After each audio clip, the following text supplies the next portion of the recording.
If I can get right, we're gonna go live. A little workout this morning, folks. Turn it this way.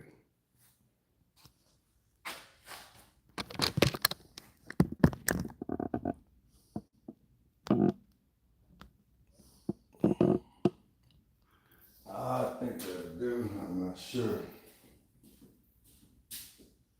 That should do it. I wonder if it's ever struck you. Lifestyle Unlimited, folks. Lifestyle Unlimited. That most of the things that we experience, we regard as things that happen to us, which we ourselves do not originate, which are events expressing some sort of power or activity that is external to ourselves. And if you consider that, you realize that what you mean by yourself is rather narrowly circumscribed. Get right, Even events that go on in our own bodies are put in the category of things that happen to us in the same way as things that go on in the world outside our skins. If there's a thunderstorm or an earthquake, well, it happens to you. You're not responsible for it. But so in the same way, when you have hiccups, you didn't plan it. If you have belly rumbles, you had no intention of doing it. And as to the catastrophic act of getting born, well, you had nothing to do with that. And you can spend all your life blaming your parents for putting you in the situation in which you find yourself. And this way of looking at the world in this sort of passive mood as something that happens to you goes right down to our general feeling about life. It goes down to the way in which, as Westerners, we have been accustomed to look at human existence as a precarious event in a cosmos that, on the whole, is depicted as being completely unsympathetic and alien to our existence.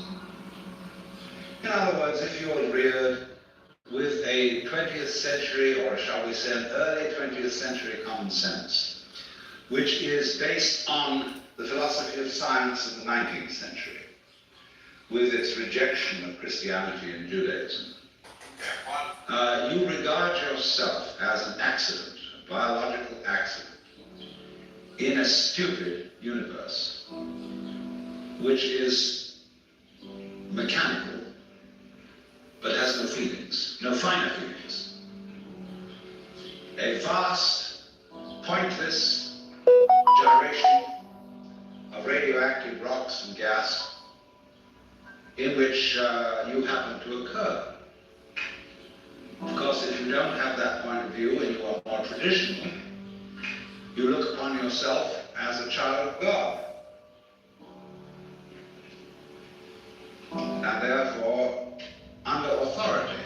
In other words, there's a big boss on top of all this, who allowed you, at his pleasure, to deign to have the disgusting effrontery to exist. And you better watch your P's and Q's, because that Almighty is looking after you, with the attitude that this is going to hurt me more than it's going to hurt you. And when you look at the world in that image, or in the other image, that it's a stupid mechanism, in either point of view you take, you don't really belong. You're not really part of all this. And I could use a stronger word than part, only we don't have it in English. We have to say something like connected with it, essential to it, or to put it in the strongest possible way. It is quite alien to Western thought to conceive that the external world, which is defined as something that happens to you, and your body itself is something that you've got caught up with, it is quite alien to our thought to consider all that as you yourself. Because you see, we have such a myopic view of what oneself is. Get some of that protein in. It's as if, in other words,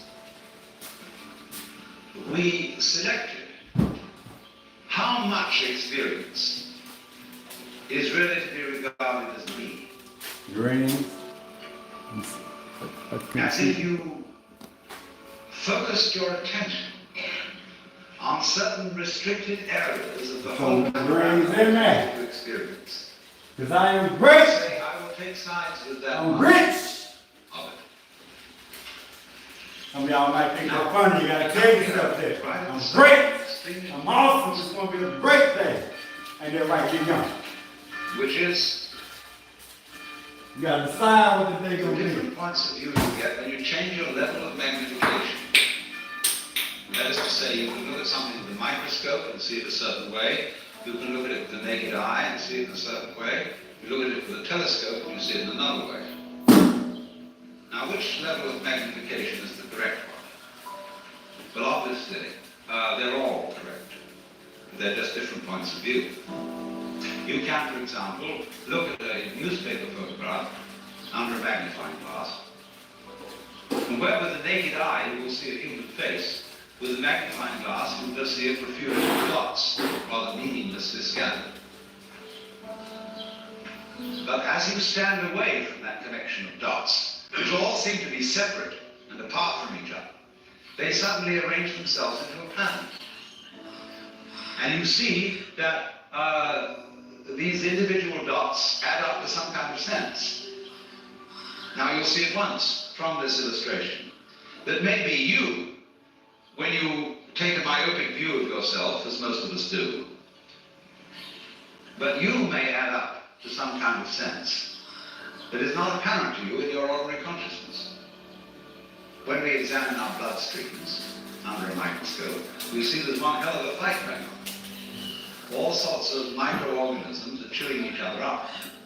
And if we got overly fascinated with our view of our own blood streams in the microscope, we should start taking sides, which would be fatal, because the health of our organism depends on the continuance of this battle.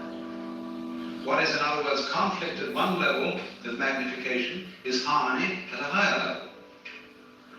Now, could it possibly be, therefore, that we, with all our problems, conflicts, neuroses, sicknesses, political outrages, wars, tortures, and everything that goes on in human life, are a state of conflict which can be seen in a larger perspective as a situation of harmony? But well, it is claimed, you see, that some human beings have broken through to that vision, that they've slipped somehow or other into states of consciousness where they see the apparent disintegration and disorganization of everyday life as the functioning of a totality which at its level is completely harmonious. And you could say, aha, at last I see, I got the point. I've seen how all this makes sense. But what this insight depended upon was your overcoming the illusion that space separates things. That is to say, the space, the interval between your body and mine, the interval created by birth at one end and death at the other. And then after somebody's death, then somebody else's birth. These are events with intervals between them. And normally we regard these intervals in time, these intervals in space, as having no importance, no function. We tend to see the universe itself as really consisting in all the stars and galaxies. That's what it is, that's what we notice. But the space in which all this happens is sort of written off as something that isn't really there. But what one has to realize is that the space is an essential function of the things in the space. After all, you can't have separate stars unless there is a space around. eliminate the space, and you will see you couldn't have this phenomenon at all. And vice versa. You couldn't have the space. They wouldn't be there in any sense whatsoever if there weren't the bodies in it. So the bodies in the space and the space are two aspects of the single continuum. They're related together in exactly the same way as the back and the front. And you just don't get one without the other. So the moment you see that intervals, that space is connected, you can understand at once how you are not just to be exclusively defined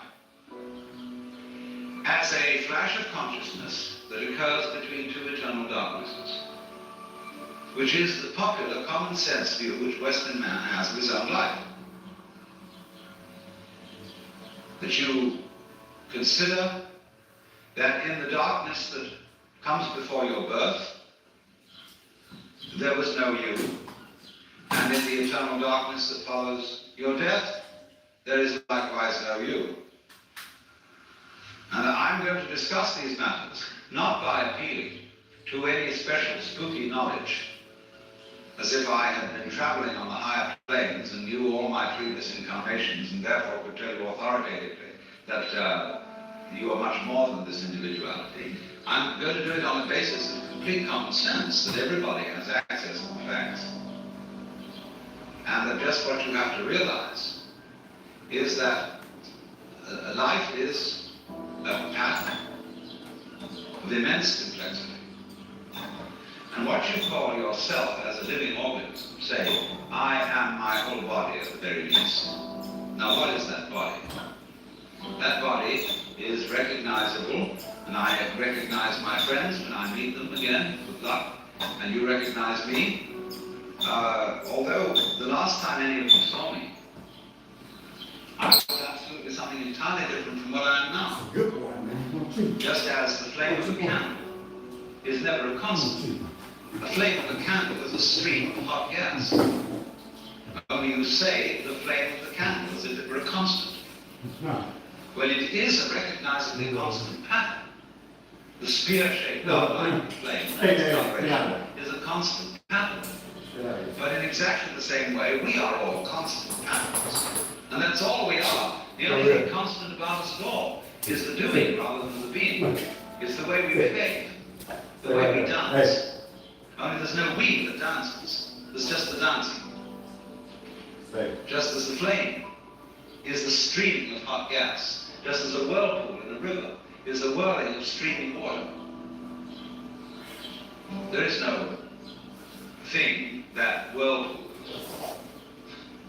There is the whirlpool. And in the same way, each one of us is in a very, very delightfully complex undulation of the energy of the whole universe. Only by our process of miseducation, we've been deprived of the knowledge of that fact. Not as if there was someone to blame for this, because it's always with our own passive consent. Because life is basically a game of hide and seek. Because life is pulsation. On and off. Here it is, and now it isn't. And by being this pulsation, we know it's there. See, you don't know what you mean by on unless you know what you mean by off. That's why when we want to awaken someone, we knock at the door. It's not enough to slam the door once with your fist and make this big noise. But you keep up a pulsation, because that by its on and offness attracts attention. What's that? All I can see is this flickering in and out. Only there are enormous rhythms in it. There are very fast flickering ins and outs, like the reaction of light upon our eyes, such that if I take a lighted cigarette in the dark and I spin it, you will see a circle of fire. Because the reflection of that cigarette tip on your retina lasts, it endures. Just in the same way as on a radar screen. An image stays a little while until it's revivified by another rod. So in that way, you see, you notice continuity. And in the same way, then you notice the continuity of the light, because although, like say, with an arc lamp is actually a flickering light. And that's why they don't allow arc lights to be used in any shop where there's a circular saw moving. Because sometimes the flickering speed of the arc light so synchronizes with the turning speed of the teeth of the blade that the teeth look as if they're not moving. And so anybody who might put his hand on the blade would have it chopped off thinking it was a spill. So in this way, very fast impulses are looked upon us as constant. And we see here our fast impulses a solid thing. When you look at the blade of the propeller or an electric fan, the separated 4 or 3 blades become a solid disc. And you cannot throw an egg through it. Well, so in exactly the same way, you can't put your finger through a rock, because the rock is moving too fast for your finger to go through. That's the meaning of the whole phenomenon of hardness. Hardness in nature is immense energy, but acting in a very concentrated space, restricted space, but going to beat hell. That's why you can't get through it. Now, from those very tiny fast rhythms, which give us the impression of continuity, there are also in this universe immensely slow rhythms. And these are very difficult for us to keep track of. And they impress us and depress us as our own life and death, as our coming and going, which goes for what is to us such a slow pace that we can't possibly believe that it is really a rhythm. We think of it as our birth, as something quite unique that could never occur again, because we're so close to it, you see, and it's moving so slowly. And so with that point of view, we are, like Marshall McLuhan said, he borrowed a metaphor from me, which is that we are driving a car looking at the rear vision mirror. That means that the environment in which you believe yourself to exist is always a past one. It isn't the one you're actually in. The process of growth, the basic process of biology, HVAC is one in which lifestyle, baby. lower orders are always being Lifestyle superseded limit. by higher orders. But the lower order It all started. or only very rarely figure out what the It higher all order is started, taking folks. over. And they see it as a terrible threat, as total disaster, at the very end. But they can never be aware that the principle of growth always has and always will continue, because that's what's going on. But you never know what the next step is going to be, because if you did know, you wouldn't take it, because it will already be past. Do you understand this? That any certainly known future is an event of which we can say, Great. I'm a multi-millionaire. I'm a multi-millionaire. I'm great. We say in chess or in I got great in game of playing. I'm a The joyful outcome of the game person. becomes certain. We at that point cancel the game and begin a new one. I'm happy I am joyful. That's the thing. Which takes It's me my back to the day. idea that this whole thing is a hide and seek. I determine what the day Because is you going to don't be. know what the next order coming up is. But one thing you can be sure of, it will be an order, and it will comprehend you. At the moment we stand at a time in history where we're beginning to think of a great countdown on the end of the human race. Terrifying possibility that through atomic energy we may obliterate this planet and turn the whole globe into a star. Maybe that's the way all the stars started. Imagine, you know, this great thing coming up. The countdown on the end. 7, 6, 5, 4, 3, 2, 1.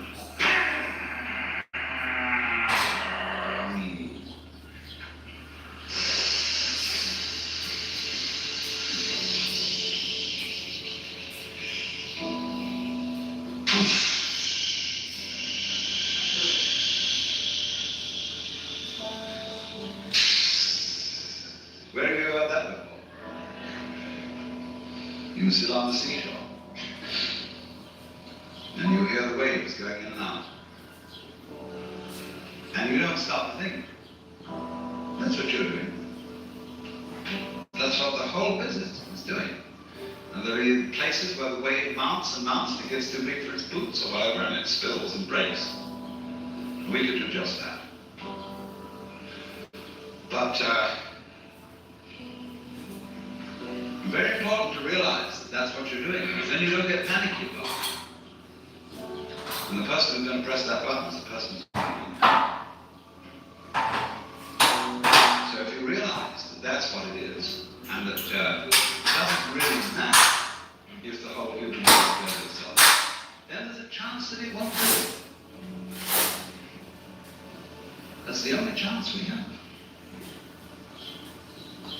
Not to do this thing which attracts us like a kind of vertigo, like a person who looks over the precipice and is all set to throw himself over. Or a person who jumps out of a plane when they're skydiving and forgets to pull the parachute ring because he gets fascinated with the target. It's called target fascination. He just goes straight at it. In the game, folks. So we can get absolutely fascinated with our HVAC fit. Pull up the rope. or Put them up. all the news in the newspapers is invariably bad news. Put up the press There's on no the good roof. news in the newspaper. People wouldn't buy a newspaper consisting of good news. Even the free press is full of terrible news. Except the San Francisco one. And the fascination, you see, for this doom might be neutralized if we would say, well, why bother about that? It's just another fluctuation in this huge, marvelous, endless chain of our own selves and our own energy going on. See, here's the problem. Because of our myopia, because of the way we've, as it were, restricted consciousness to focus upon just that certain little area of experience that we call voluntary action. That's us. Everything else happens to us. Now that's obviously absurd. Let's suppose you take in your hand one of those toys, a gyroscopic top. And you suddenly notice, the minute you get this in your hand, that it has a kind of vitality to it. It seems to resist you. It starts pushing you in a certain way, see? And sometimes you're with it and following it. Then sometimes you see it's just as if you held a living animal in your hand. You know, you pick up a hamster, you know, or a guinea pig, and you hold this little thing in your hand, it's always trying to escape. So the gyroscope always seems to be trying to escape your hold. Now, in exactly the same way, what you're experiencing all the time, all sorts of things are getting out of control and doing things you don't expect. It's trying to escape your hold. All right, then don't grab it so hard. And you discover that this living thing that you're feeling, like the gyroscope top, it's your own life. Because you can see very simply that you would not understand the experience that you call voluntary action and decision, being in control and being yourself, unless in opposition to that, there was something else. You couldn't realize self and control and will unless there was something other, out of control, and instead of will, won't. It's the two together only that produces the sensation that you call having a personal identity. Only, there is a funny thing about human consciousness which has been worked out very carefully in Gestalt psychology, which is that our attention is captured by the figure rather than the background, by the relatively enclosed area rather than the diffuse area, and by something moving rather than what is relatively still. And to all those phenomena that in this way attract our attention, we attribute a higher degree of reality than the ones we don't notice. That's only because, for the moment, those are more important to us. Consciousness, you see, is a radar that is scanning the environment to look out for trouble.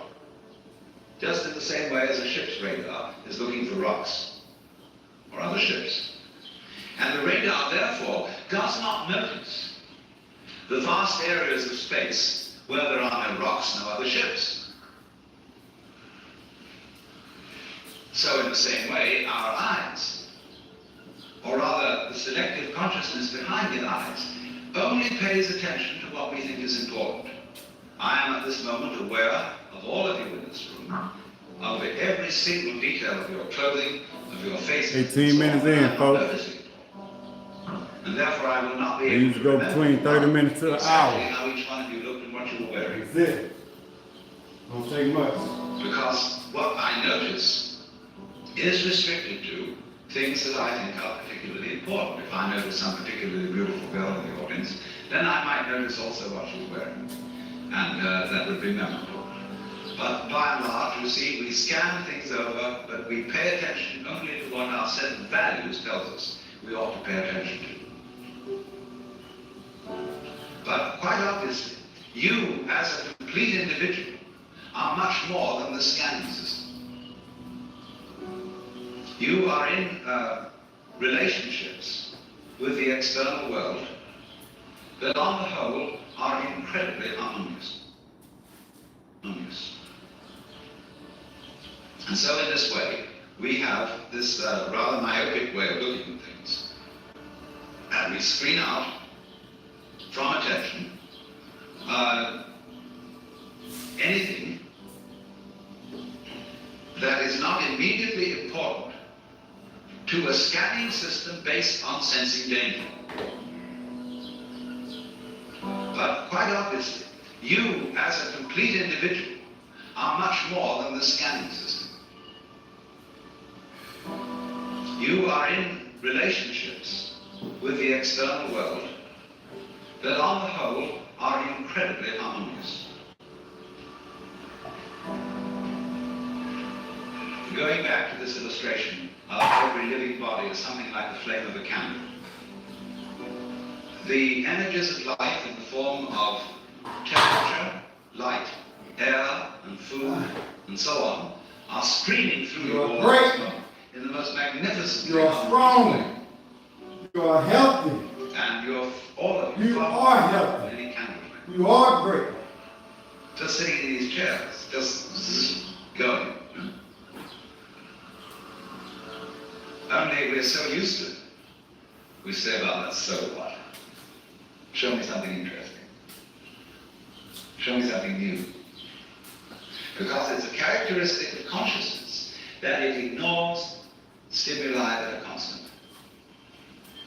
When anything is constant, it says, okay, that's safe, it's in the bag. You needn't pay attention to that anymore. And therefore, we eliminate systematically from our awareness all the gorgeous things that are going on all the time.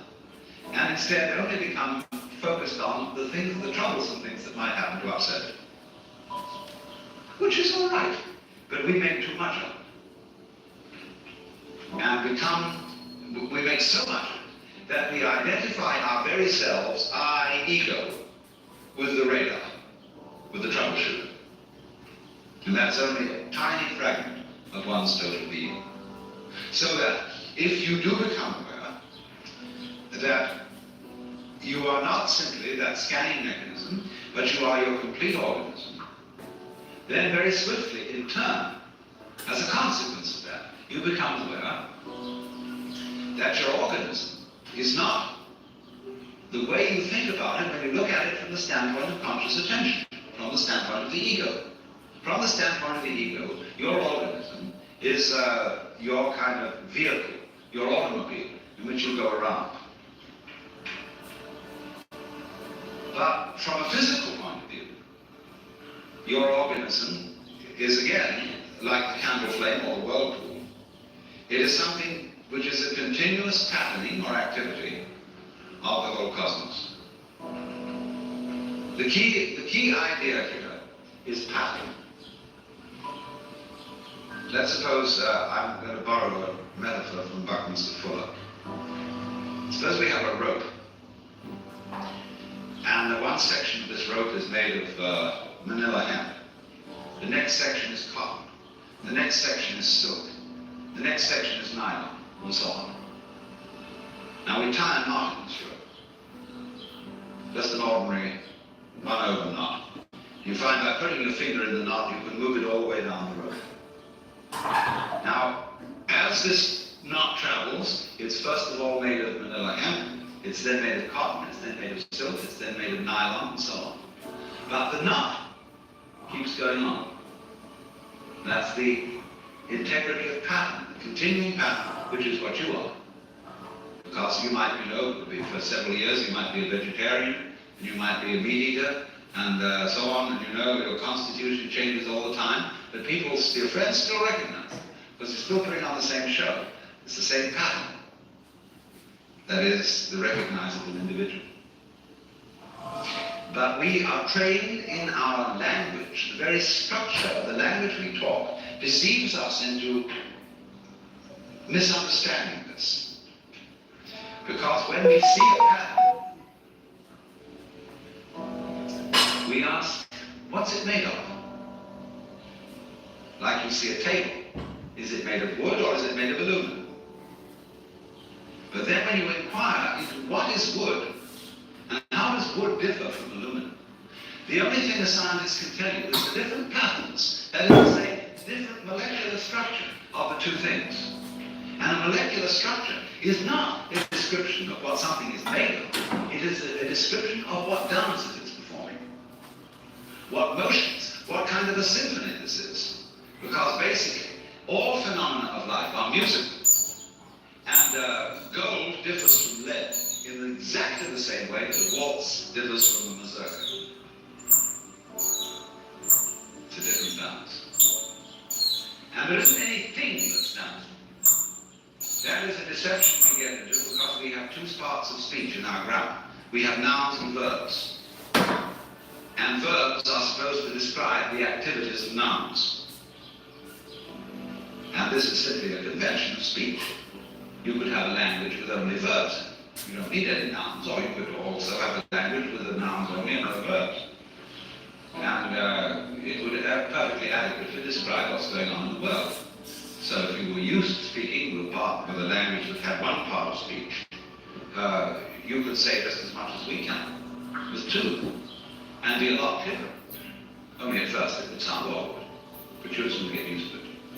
And then when you got used to it, it would be a matter of common sense that the patterning of the world is not some kind of stuff that's patterned. You don't have to seek for a substance underlying the whole thing. This is patterning. And we're all that. And wherever you see patterning, you will see the principle that big fleas have little fleas upon their backs to bite them, little fleas have lesser fleas and so on infinitum. And then you reverse the process, see? Little fleas, infinitely little fleas, are always on the back of bigger fleas.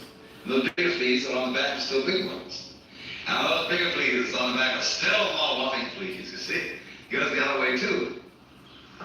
And so in this way, there is, to a person who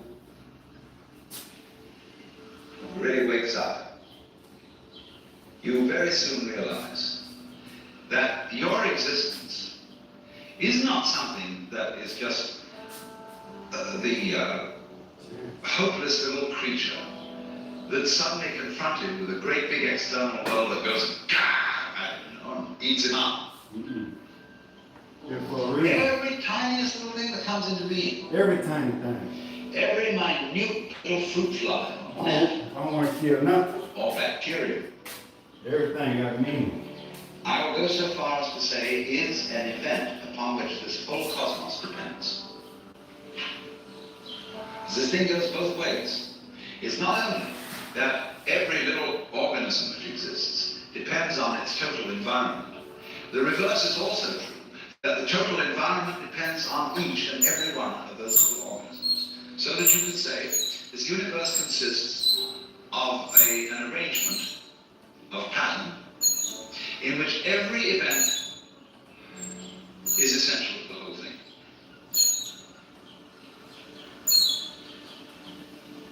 Now, we screen that idea out of our consciousness in exactly the same way that we screen out the perception of space as an important reality. Just as we pay attention to the figure and ignore the background,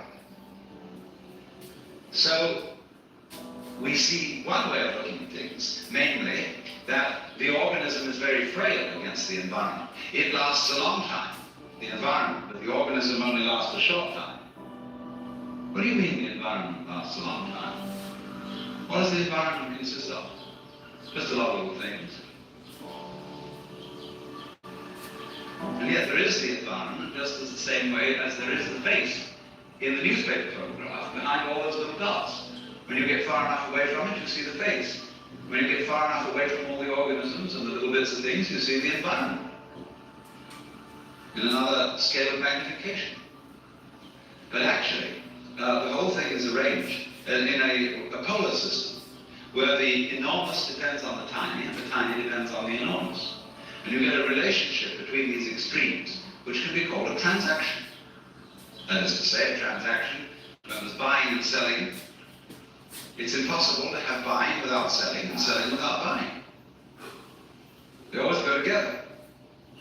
But of course, the person you see who's interested in buying thinks more about buying than he thinks about the other fellow selling. And if he does that, he's going to get a bad buy. Because he doesn't really think about the mechanisms the other fellow's using to sell. And if I want to sell something and think too much about selling, I don't enter sufficiently into the psychology of the buyer. So then I'm not a good business shark. So in this way, we are always, as it were, over-emphasizing a certain aspect of our experience. And we say, now, what is important about people? This is the great cradle of the West. Is there a unique individuality? And we have been given an immense psychic investment in our own individuality by our upbringing. What are you good or not? What are you going to contribute to human life? What's your particular destiny going to be?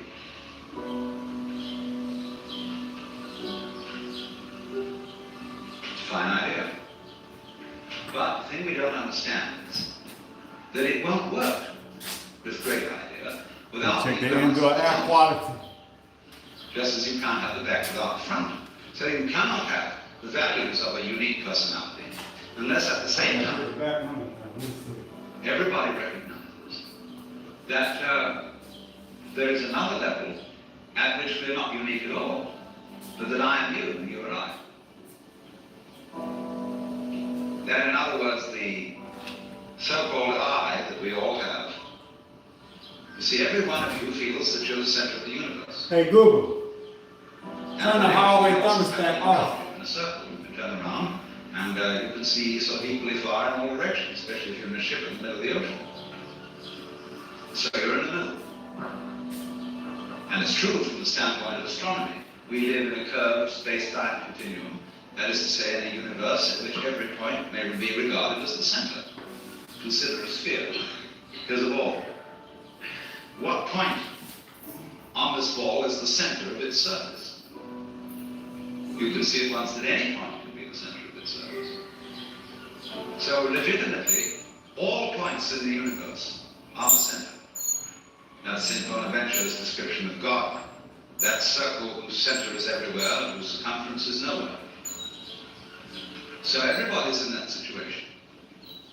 And at that depth of your existence, we are all like the nerve ends on your own skin. See, at every point on your skin, there's a little nerve end going beep and getting information from the outside world. Another and another and another, all over. And they all constitute your total sensitivity. Well, so in the same way, when all these people sitting around here, with their little eyes and little ears and things, they're going beep, and they're all really one common center called I, which is looking at itself from ever so many different points of view. Only we are so close to it, and we so absorbed in the different ways ways each one of them is doing, that we neglect the community underneath. Just like when you've never seen Chinese people before, and you go to a bunch of Chinese people, and you can't tell the difference between them. You think, well, all Chinese look the same. Well, the Chinese, when they first saw us, they thought we all looked the same. We all had red hair and long noses. And then when you get to know, when I lived in Japan for a week, 2 weeks, 3 weeks, then suddenly all the Japanese start turning into people. And they look like, they don't look Japanese anymore, they just like that people. They're all different. See? As you get to a certain level, then all the individuality comes out. And so, if in other words, someone from an entirely different form of biology came to this planet and looked at us, he wouldn't know the difference between Negroes, Greeks, Armenians, and white Anglo-Saxon Protestants. They would all look to him exactly the same. And he would see us as, in other words, he'd look at a group like this here, and he would call it a thing. Notice you see a set of false teeth. And they all are pretty much alike. And you say, well, that's a set of false teeth. So you see a set of people sitting around. And say, well, that's a thing. It's like a caterpillar with so many legs on it. You know? It breaks up and reforms and so on. Rather interesting. Like hydras, you know. You could take hydras and put them in an osterizer. Flatworms, excuse me. You take flatworms and you teach them certain tricks. And then you put them in an osterizer and pulverize them. And then they reform themselves, and they know the tricks you taught them. And you can mix up those who do and those who don't. And those who do learn the tricks and can convey it to the new ones that didn't know. See? So maybe one day we can get some DNA from genius people and feed it to people who don't know anything. And immediately they learn these tricks. Think of that. But the meaning of all that, talking about DNA and osterized flatworms, is that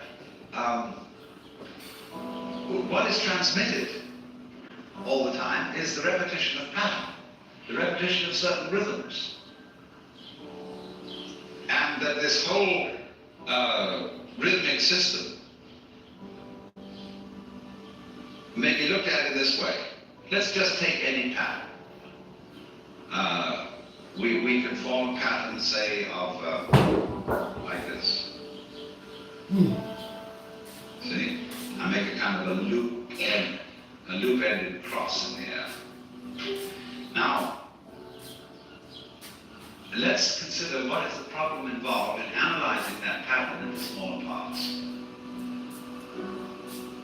Shall I say each one of these loops is a part? And there are 4 parts, therefore, to the pattern. Well, where does a loop begin and end? Let's look at it another way. I could say that not this was a part, but this was a part of the pattern. And there were 4 of those. You should all study, incidentally, the drawings of a great Dutch artist by the name of Escher, whose work appeared a little while ago in the Scientific American, but he has a book of the most fantastic patterns, where you will see, for example, an arrangement of devils. And when you look at the background, it's an arrangement of angels. That everything goes with its counterpoint. So that when you look at one of Escher's pictures, you don't know which is the foreground and which is the background. You just flip, flip, flip, flip, flip, and you can have it either way. Well, everything's like that. Only because, as I said, we are fascinated with what we have at the moment selected as the foreground. We say foreground. It comes before. It's important. That's what's there, the background. Oh, that's just background, you see. Supposing you suddenly do a flip on that, you realize the foreground. Yeah, it's kind of close, but as we say of people, you could only see the trees, you can't see the forest. Like businessmen who say they're very practical, they're very short-sighted, and don't know what's good for them. Put themselves out of their business regularly, so they have to start wars in order to carry on business. And, that's stupid. So you always, wherever you are looking at the general panorama panorama of sensory experience. Try switching. Try shifting your attention.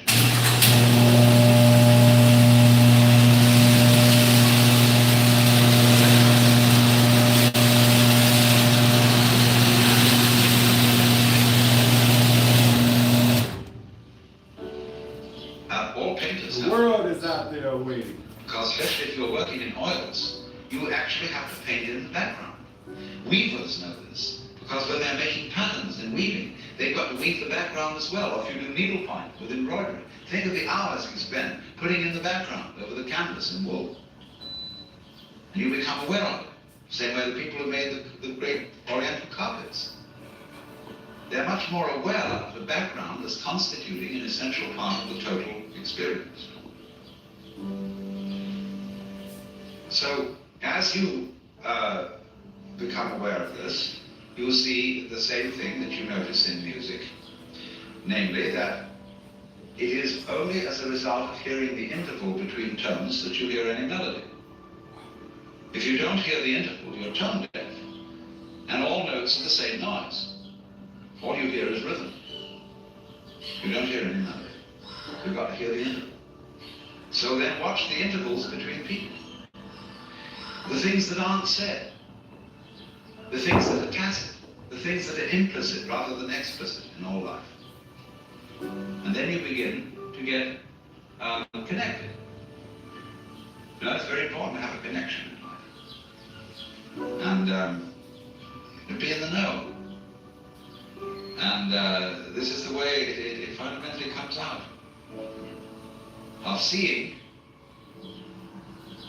the thing you forgot. You know, you can always bug people in a beautiful way, in a very helpful way. By just saying to them, what did you forget? Well, I don't know. What was I supposed to remember? Oh, I'm really not trying to put you on. I mean, it's not difficult. This is something completely obvious that you forgot. You'll easily remember it because it's so obvious. Well, that's the hardest thing in the world to think of. What's the most obvious thing I forgot? What's that? Well, who do you think you are? Well, how do you answer that question? Who are you? Well, you give a name. You say, I'm Joe Dokes, I'm Alan Watts. That's not true. I am great. That's what people told you. They put that name on you, and they taught you to identify with it and to behave as it was expected to behave. But that's not who you are. God's energy. You know very well. Go back into memory. Go back into your infancy before they started telling you all this stuff. Who are you? And if you get with that, you know very well who you are. The jolly old ancient days. Only there's a conspiracy that you mustn't let on about that. Because everybody is. And if one person realizes it, the other's a little bit offended. And they say, well, how come you're so great?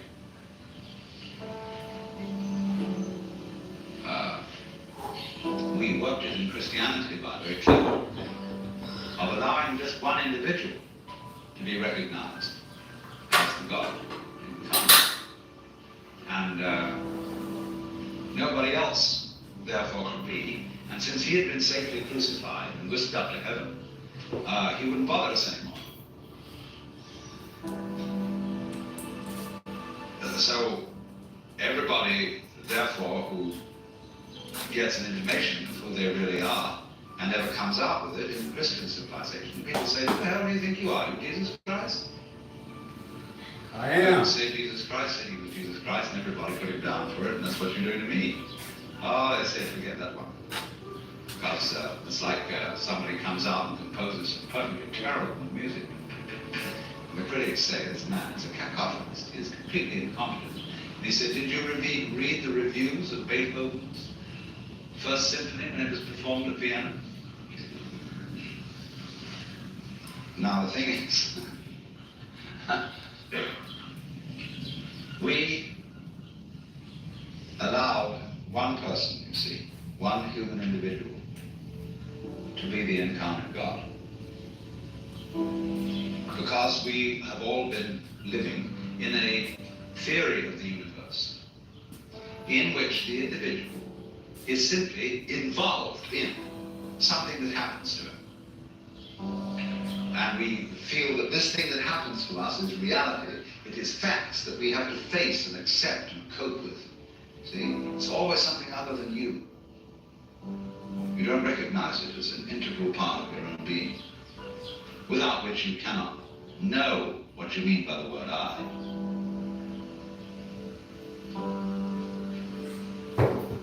But the truth of the matter is that if you will face it out, every single one of us knows that that isn't true. There is as it were, a recess of the soul, of the psyche, where everybody knows perfectly well that you are not just this irresponsible little mouse that's been chucked down into this world, but that you are really doing this work. You're running it. Only you can't admit it just in the same way as you can't admit that you're responsible for the way your own heart beats. You say, oh, that's not my doing. I've no control over my heart. Do you have any control over being conscious? Do you know how you will? You say, I intend to take my hand down from my face and put it on my leg. I can do that, but I don't know how the hell it's done.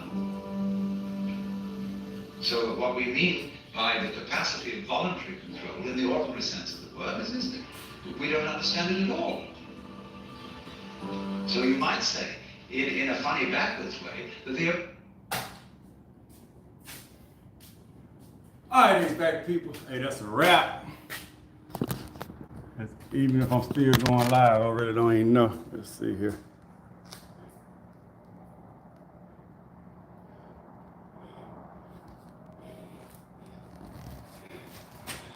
Alright, hey.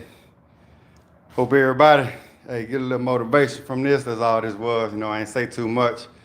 It's just, hey, lifestyle, man. Lifestyle fitness, just one of the curves. Hey, try to stay healthy, stay fit. Hey, be blessed. I'm out.